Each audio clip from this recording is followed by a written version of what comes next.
Bonjour everyone, my name is Noah and welcome back to my channel. First of all, it's 2025, Happy New Year. Second of all, I'm not going to be able to hold my tongue and you saw the title and the thumbnail. We have news.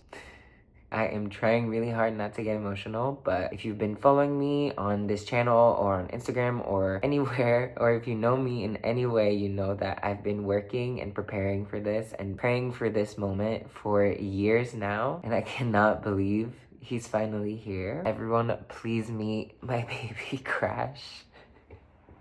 He just woke up from a nap, so he's a little bit groggy. I don't even know what to say. Today is only my second day with him. I just got him yesterday and I am so in love with him. You have no idea. I've always loved dogs and loved taking care of them. I started doing WAG a little over a year ago so that I could get ready for my own puppy. Walking and taking care of other people's dogs, kind of learning from them and adjusting to the lifestyle. And I always loved the dogs and I always knew that the owners loved their dog. I didn't understand the extent of it. It's so different. I sound so silly. I sound like a woman who's telling her pregnant friend, "You're gonna love him so much." He's so perfect. And I know everyone says that about their baby, but... So today's day 2. I want to show you guys what I did to prepare for his arrival and kind of the things that are going to happen in the next week or so as we get everything ready for him to have the best, happiest, longest life. And please forgive me, but he's my life now. You still sleepy? Yeah. Okay, starting off strong. I have to go run a couple errands and I don't want to leave him alone. You see how that's gonna be, huh? So this is his first time in my car. I can't stop looking at him. I have to go to UPS, USPS, and Whole Foods to drop off and pick up a couple of things. And unfortunately, it cannot wait because I have things that are due in the next couple of days. But he'll be fine. Because he's only had one round of shots, he can't be fully outside yet. Like, I can't put him down on the floor or he can't meet other dogs just in case they haven't been fully vaccinated and they're carrying diseases. So I can't walk him, take him to the dog park, or put him down anywhere. He's just in my arms at all times.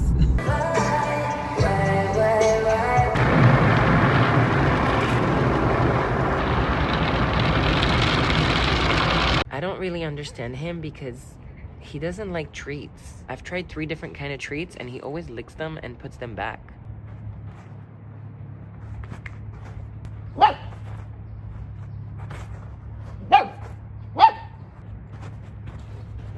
Wait, I have to show you this. This is his blankie. He loves his blankie. We use it to play and like play tug of war and tussle a little, but he does the cutest thing and he does it every single time. If I take the blankie and put it on his back like this,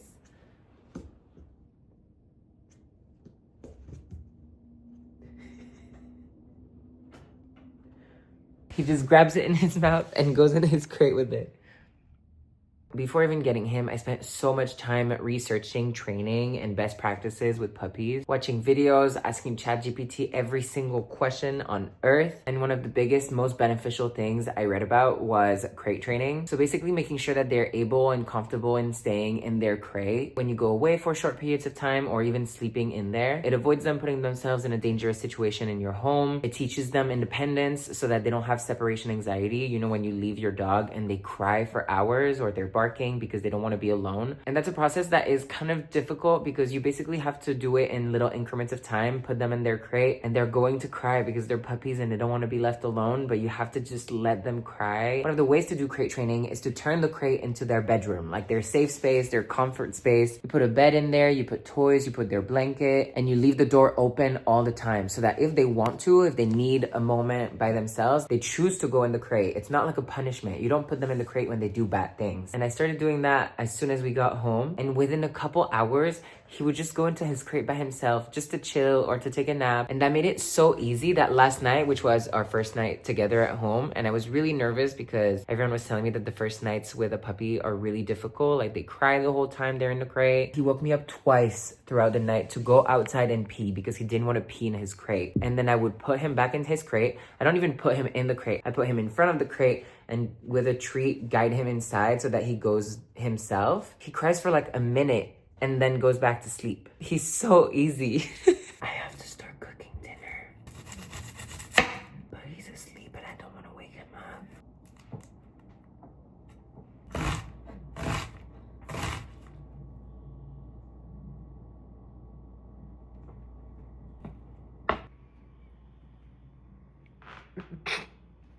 Sir.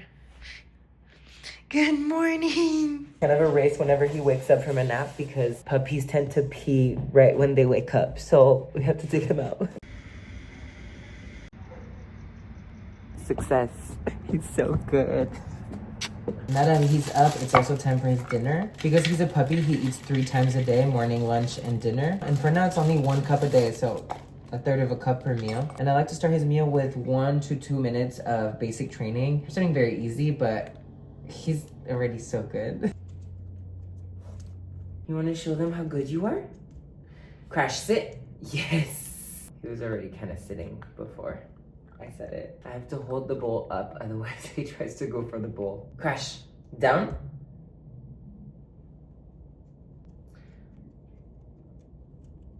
Crash, down.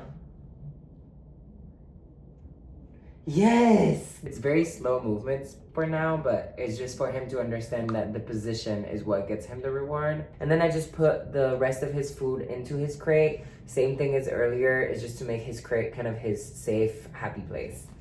Good morning. He didn't sleep in bed. He slept in his crate, but he is so good. He does not want to pee in his crate, so he woke me up only a couple of times throughout the night. I take him out of his crate, pick him up, bring him outside, he pees, and we go back to bed. What did I do to deserve you? My best friend Andy has a Bernedoodle, and she's the reason that I fell in love with them. And I was telling her about him, and she was like, you're making it look way too easy. It's not supposed to be this easy. Are you hungry? It's breakfast time. I'm whitening my teeth, so please don't mind the list. But all the orders I'm placing for Crash are starting to come in, and I'm starting to realize how expensive it is. Well, actually, I knew how expensive it was going to be, but... First off, I ordered his food, and I didn't realize what her 20-pound bag was going to look like. She's heavy. You just ate. And this thing I'm actually really excited about. My building is proving to be really easy for potty training because I literally just have to go down 1 flight of stairs. This lisp is not possible. And I'm inside, but there's a turf area, but it stinks. I don't think there's proper drainage, so the turf just smells like pee. And I've been wanting to do this, but I finally pulled trigger because now I'm adding to the problem with Crash. So I ordered a hose and a turf cleaner and deodorizer. It's pretty cool. You put this attachment on top of the bottle and then you connect your hose directly to this so that when you turn the hose on, the water is gonna mix with the product and spray the turf. I don't know why I'm so excited about this. Maybe I just don't want it to smell like pee, but we'll see if it's good. Okay, today is not the day I'm gonna clean the turf. We just had those wildfires all around the city and it's very eerie. I'm safe here, thankfully. I'm in Hollywood, so I'm kind of far away from any area that could catch fire quickly. The sky is all smoky and red, and the city's kind of on pause. It's a little bit spooky. I hope everyone is staying relatively safe and that they're able to contain it. But I was hearing in the news that we're trying to preserve water as much as possible today and in the next few days because they're using public sources of water to extinguish the fires because they didn't have enough, I believe. I don't really know, but I don't think it's the time to use my hose and water the lawn. Okay, that was not part of my projections for his first week at home, but the fire started in Runyon Canyon, which is not super close to where we are at, but we're acting on the side of caution and we're evacuating and going to my friend's house. So we're packing all of the essentials. Bringing clothes for a few days, my memory boxes, all important documents, and then I have pee pads for him. I'm gonna bring his crate, his playpen, and then I have all his stuff packed in here with food and treats and everything for the next few days. I don't really know what else to do, like what else to pack, but the evacuation zone just got moved to a block away from here, so we're gonna go. Yes, we'll be right out. You're doing so good. Here with my kids. Yeah, there he goes. He's so cute. They were able to contain the fire that was close by last night, so we made it back. Baby is unbothered. Having to pack to evacuate is really scary, but I'm just happy that he wasn't too stressed out and that we're safe. I'm monitoring the news this morning, and then I have a bunch of essentials that I've had from PR, like body wash and soap and shampoo, so trying to make that available for people who have been evacuated and need it urgently today. If not, I'll go and donate it to an evacuation center probably around 11. We just got to the vet.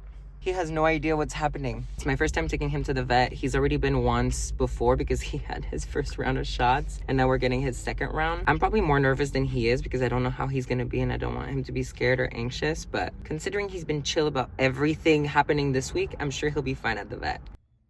He's 8.8 pounds. I know, baby.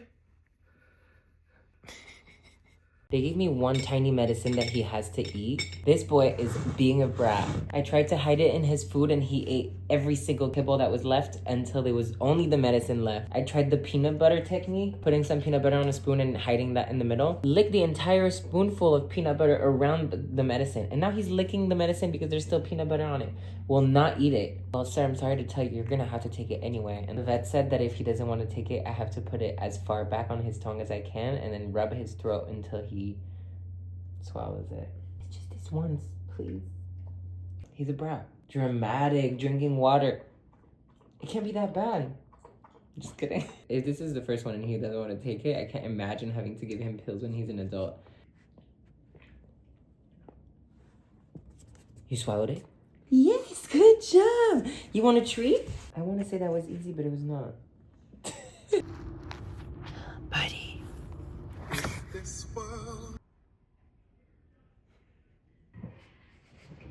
Today is Sunday, which means that I've officially had Crash for a little over a week now. A week and a day. I really let myself film with no pressure, so I don't know how organized or complete this vlog is gonna be, but I really wanted to be present and enjoy the first few days with Crash. I should not be letting him nibble on my fingers. Here. And I did just that. I was super present with him. He got as much socialization as possible. Potty training is going really well. He's only had a couple of accidents inside the house and they were all my fault. You have to take a puppy out every couple hours and after a big nap and when they wake up and after a meal. And there was a couple of times where he would wake up from a nap and I was excited to give him food. So I started making him food and forgot to take him out immediately. So he had a little accident inside, but nothing bad. Doing really good with the crate training. He almost sleeps through the night, which is insane. On week 1, he had his first shots at the vet and that was super easy. He did not care. There was that evacuation moment where he was also super easy. I feel very lucky. The one thing that I'm starting to struggle with a little bit, but that the vet told me not to be concerned about, is that he's really not food motivated. I was told that it can be just a period that he's adjusting to a new home and environment and people, and that he might become more food motivated in the future. I also have a specific kind of treats that he seems to like more, but mealtime is just difficult right now. I kind of have to like sit with him until he eats. Sometimes he also won't eat from his bowl or from me hand feeding him. He only eats if I leave the kibble on the floor. Like I have to throw the kibble on the floor and now he eat it. But it's probably just temporary and I'll figure out how to work through it. But that's made training a little bit challenging because I was really trying to make those meal times training time, but he doesn't really want to eat it, so it doesn't motivate him to train. Anyway, I'll figure it out in the future. He's brought me a lot of joy already. Tomorrow's my birthday. Why am I getting emotional? Tomorrow is my... God damn. It's the first year that I'm celebrating my birthday without a boyfriend. And it's not something that I'm sad about, but it is a little bit of a different feeling to not have someone to celebrate it with. And I'm really grateful that Crash came into my life at that time. Once again, the timing feels really perfect. I'm really excited to have him and to take care of him, and he's already my best friend and I'm really excited and happy. I've been wanting and manifesting this for years now, and it feels really surreal that he's finally here and he's everything that I wanted. Emotional day. The fires are still happening in LA, no transition, sorry. And taking care of him while trying to do my part in like rebuilding community and helping out has been a little bit challenging. I did donate what I could and I've been giving financial donations as much as possible. Tomorrow, since it's my birthday, I think I'm gonna try to set a few hours aside and go volunteer. Maybe with Jesse. I'll ask if he's free. Yeah, I hope you guys enjoyed this video and are just as excited as I am for baby Crash. If you did, don't forget to give it a thumbs up and subscribe to my channel. You can also follow me on everything: Instagram, TikTok, if it's still around by the time I post this video. That's another thing we could talk about. It's just Noah Tayeb, and I will see you guys very soon for a new video. Bye. Say bye, bunny.